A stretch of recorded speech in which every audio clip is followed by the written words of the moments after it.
Bengal Times Online. Please subscribe our channel. Distinguished members of the Court and the Executive Council, faculty, guests, recipient of medal and degrees, media, and the heroes and sheroes of the Bardhaman University. It gives me immense delight to be here with you on this auspicious occasion, with the bright young ones who are going out of the portals of this great institution are receiving their degrees and academic recognition. I remember the words of Wordsworth. Bliss was it to be alive in those days, but to be young was very heaven.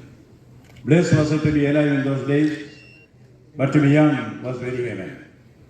I congratulate the winners. When it is a pursuit of knowledge, there are no winners and losers. There are only winners and winnables.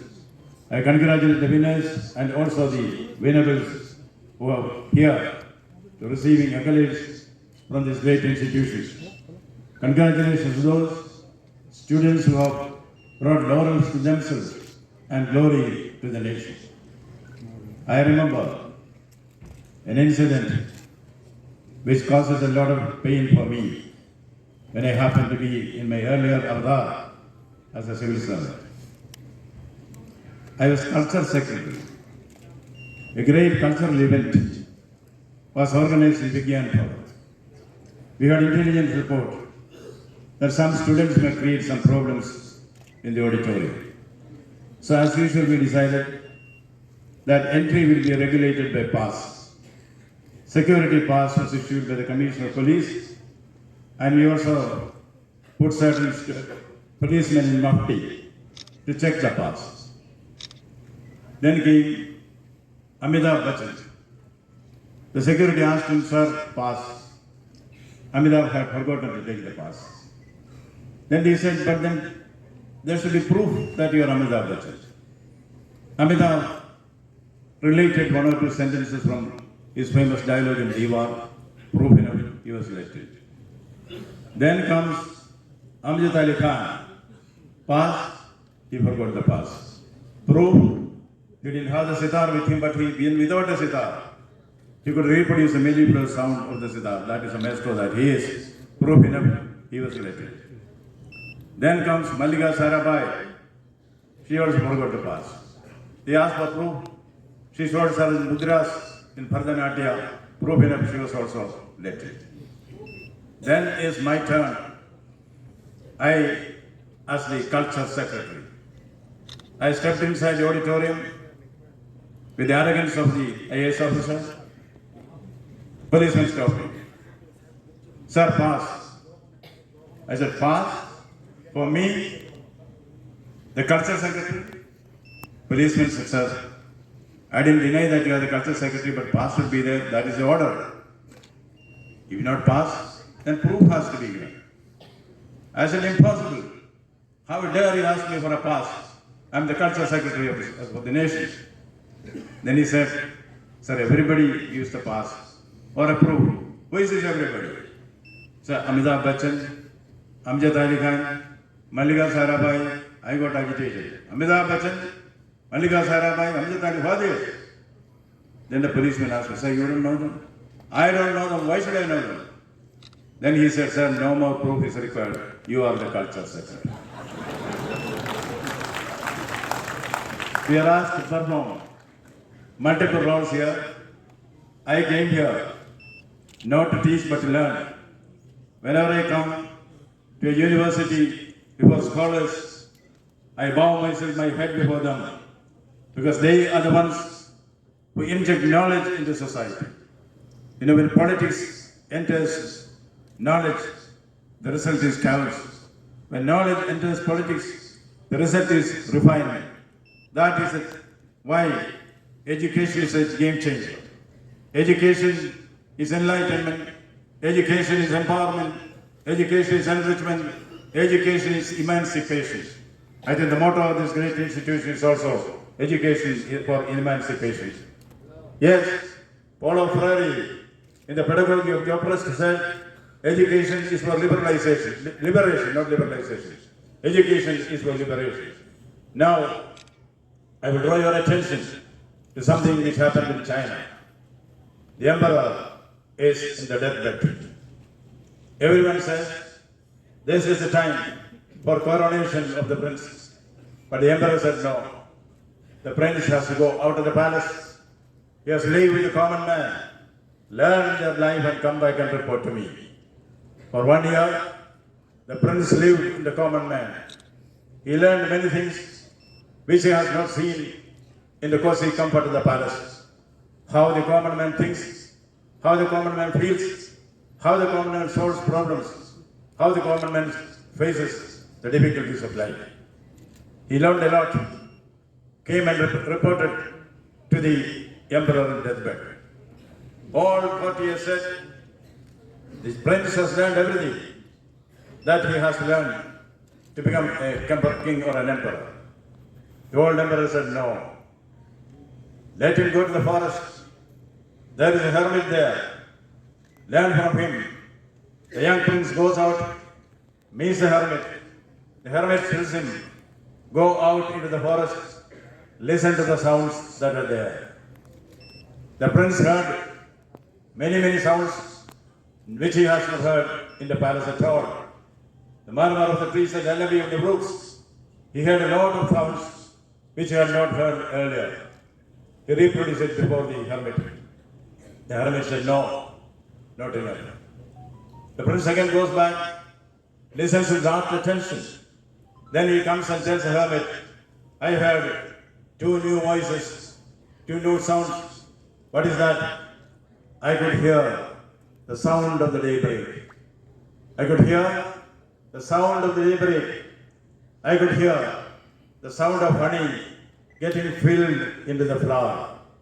Then the hermit said, now you are fit enough to go as the emperor. Now you are fit enough to lead. Now you are fit enough because you have the essential knowledge.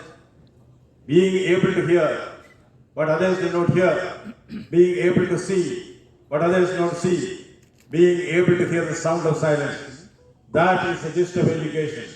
Education is what remains once one forgets what one learns in the classroom. This is not stated by me. This was stated by Einstein. Education is what remains once you forget what you learn in the classroom. You know, one of the golden eras of Indian history was born in the cottage kitchen of a widow. The young prince, routed in battle, flees the battlefield along with his master.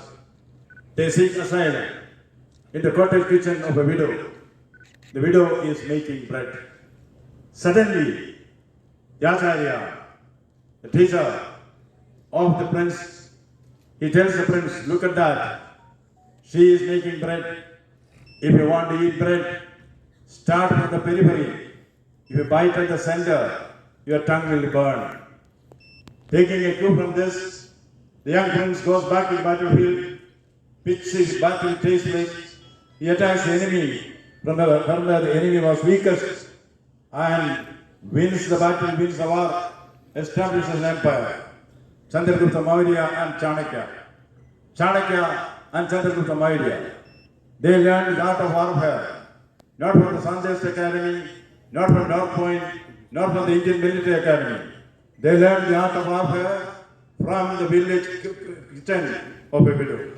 Learn from life. Learn from life. Life is the best teacher. That is why Wordsworth says, throw away your books and come with me to nature. Nature is a great teacher. Yes, nature is the greatest teacher.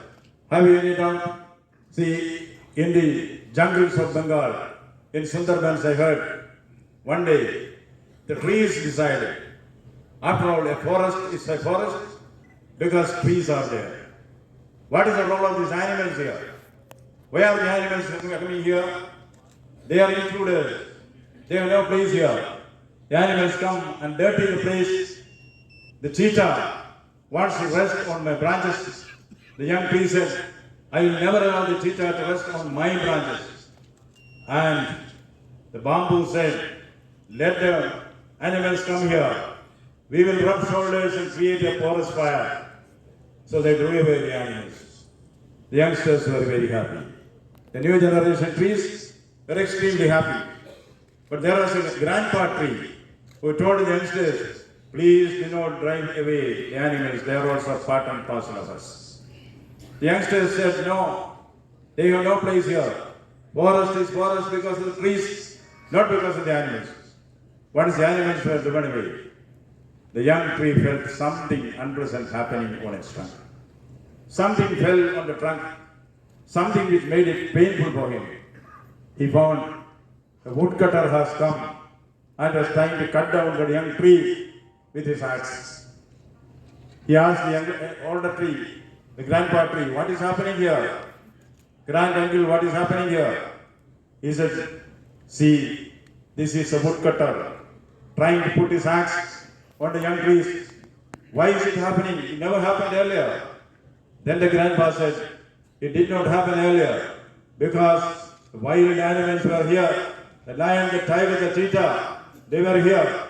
Once you have driven them out, this is what is happening. The woodcutter has come in. There is a place for everyone in the universe. Education should teach us to be in tune with nature. Throw away your books and come with me to nature. Nature is certainly a great teacher. I am speaking this from a place which has got a galaxy of luminaries which will inspire us. This is a place where Babadev Bhatta was there, Ramal Pandit, the poet, was there, Jimod Bhan and Narahari Sarkar. 3 cheers to the great names which has made Burdwan the greatest of the great places in this part of the land. Krishnadas, Kabiraj, Raghunath, Shiromani, Mugindaram, Chakrabarti, Harish Chandra Mukherjee. The list of luminaries which came from this place increases. They inspire us. 3 cheers to the great man who has made Bardhaman one of the greatest of the great places of this land. You are sharing the heritage of that. Therefore, you have every right to feel proud of this place and this university which has given you this opportunity. I would not like to take more of your time. I remember, education is not the mere acquisition of knowledge. The knowledge has to be translated into action, application. My friend Mr. Chancellor was traveling with me, one of the nation's renowned experts in the field of agriculture. He was telling me, mere acquisition of knowledge is not enough. If the knowledge society is to be drawn forward, that acquisition of knowledge has to be applied. Yes, I remember, as I know, in my earlier birth, I was an IAS officer. Once, I was principal secretary to the Chief Minister. The Chief Minister told me, boss, we should do something very momentous to help the tribals of the state. So I called all the secretaries, the collectors, the district magistrates, chief engineers. Many sessions came how to help the tribals. Then somebody said, chief engineer said, sir, let us build a bridge across the river. Because the tribals have to collect minor forest produce and bring it to the local market. They have to swim across a turbulent river, especially in the hot sun. So if a bridge is there, that will be very helpful to tribals. Agreed? 10 crores was given as outlay for the bridge. But when it was completed, as it always happens in the field everywhere, it was 30 crores. The bridge was to be inaugurated. The tribal bridge was to be inaugurated. Chief Minister was there, ministers are there, Panchayat members are there, MLAs are there, MPs are there. More people on the stage than in the audience. Media was also there. The visual media. Visual media, somebody asked, this bridge is meant for the tribals. Where is the tribal chief? So I knew tomorrow's banner headline will be, the tribal chief ignored for the tribal function. That is going to be the box item tomorrow. So being the secretary to the chief minister, I looked at the district magistrate. The district magistrate looked sharp at the Chancellor. The Chancellor looked at dirt at the village officer. Finally, they went and caught the Moopan or the tribal chief. true to the requirements of the modern media. Somebody put a tunic on the moped or the jeep and gave him a wand. The tribal chief looked like a Bengal stepping out of the annals of the Bible. Very big for the visual media. The visual media asked him a question. Chief, this bread is meant for the tribals. Yes. How do you like the bread? The tribal chief said, I like the bread very much. Why do you like it so much? His simple, innocent reply. Before the bridge was built, we had to swim across the river in the hot sun. Now that the bridge is there, you can swim under its shade. This is a type of social commitment which the educated Lord have shown. This is a type of tribal bridges which the ilk of me in the Indian administrative service including have done. This is not what is required. Education should lead us to be in tune with life. Education should teach us what to do, what not to do, when to do. Yes, when you are confronted with a crisis in life, you should not be like Shakespeare's Hamlet, to be or not to be. You should be able to stand up and say, take decisive decisions when it is called for. I am reminded of an incident from the great Einstein's life. Einstein had propounded the theory of relativity. He became instantly famous. So every university wanted to invite Einstein and honor him. Einstein, as you know, has certain idiosyncrasies about him.